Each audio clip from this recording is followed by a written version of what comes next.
Bonjour à tous, mon nom est Nicolas Simard-Lavoie, je suis directeur prévention et formation chez l'ONSST et le sujet de ma capsule aujourd'hui traite des nouveautés reliées aux mécanismes de participation pour tous les établissements. Sachez que l'ONSST va produire quelques capsules complémentaires. Ce sont toutes des capsules d'une durée approximative de 5 minutes, donnant rapidement accès à de l'information sur la bonne organisation en santé et sécurité du travail. Je vous invite donc à les consulter. Sans plus tarder, nous allons commencer celle-ci. Mécanisme de participation pour tous les établissements. Donc, tout d'abord, qu'est-ce qu'un mécanisme de participation? Un mécanisme de participation, c'est une façon de faire participer les travailleurs à la santé et sécurité dans leur milieu de travail.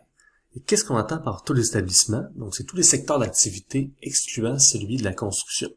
Si vous voulez connaître les nouveautés reliées au domaine de la construction, nous avons fait une capsule à cet effet. Au niveau du contenu de la capsule d'aujourd'hui, en fait, nous allons voir la situation avant la modification, les modifications apportées au niveau de la loi, les modifications apportées sur les mécanismes de participation et le régime intérimaire.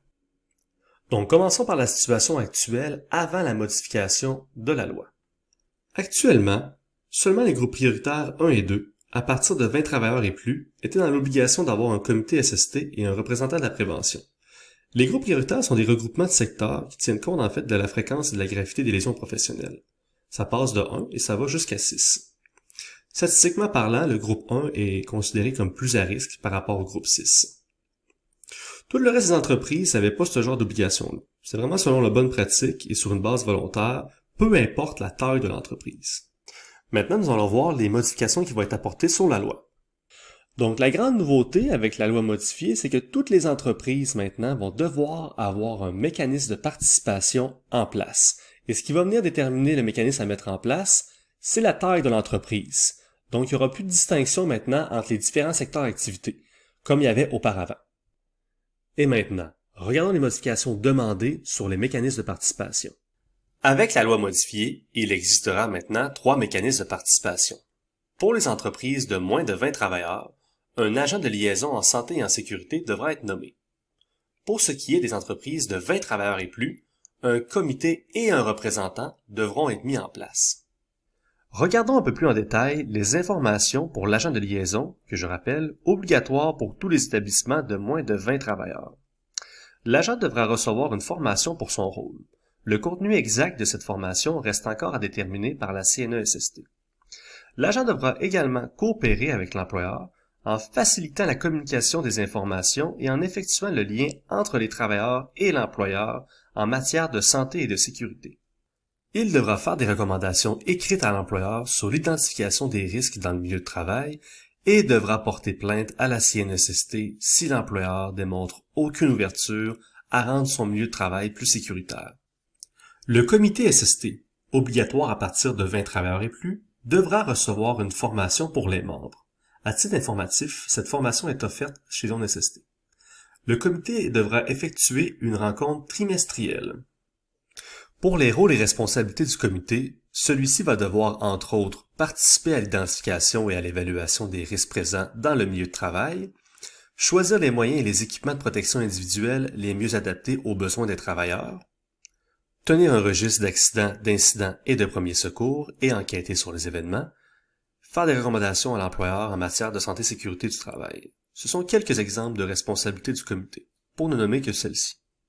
Le représentant en santé et en sécurité, encore une fois obligatoire à partir de 20 travailleurs et plus, va devoir recevoir une formation pour exercer son rôle. Comme pour l'agent de liaison, le contenu de cette formation reste encore à déterminer.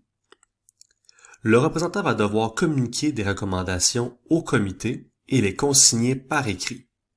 Il va devoir faire l'inspection des lieux de travail et signaler les risques pouvant provoquer des lésions professionnelles et également porter plainte à la CNESST s'il y a manque d'ouverture de la part de l'employeur. Terminons cette capsule en parlant du régime intérimaire. Donc, le régime intérimaire est effectif à partir du 6 avril 2022. Celui-ci va aider à faire la transition en attendant l'entrée en vigueur par décret gouvernemental d'un nouveau règlement.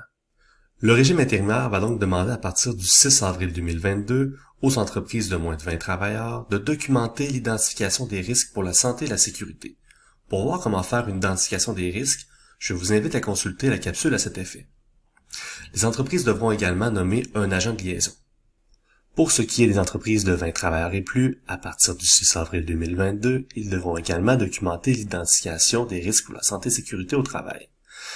Ils devront également mettre en place un comité et un représentant en santé et en sécurité. Pour un employeur qui a plusieurs établissements, il est possible de faire une seule identification des risques, avoir un seul comité et un seul représentant si les conditions suivantes sont respectées. Tous les établissements ont 20 travailleurs et plus.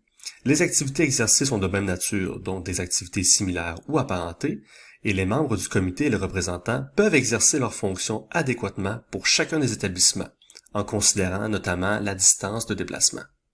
Et c'est ce qui conclut les nouveautés sur les mécanismes de participation. Je vous remercie pour votre attention. Sachez que nous pouvons vous offrir de la formation et du support au niveau de ces changements. Si vous avez des interrogations suite au visionnement de cette capsule, n'hésitez surtout pas à communiquer avec un de nos conseillers chez Zone SST. En mon nom et au nom de Zone SST, passez une excellente journée.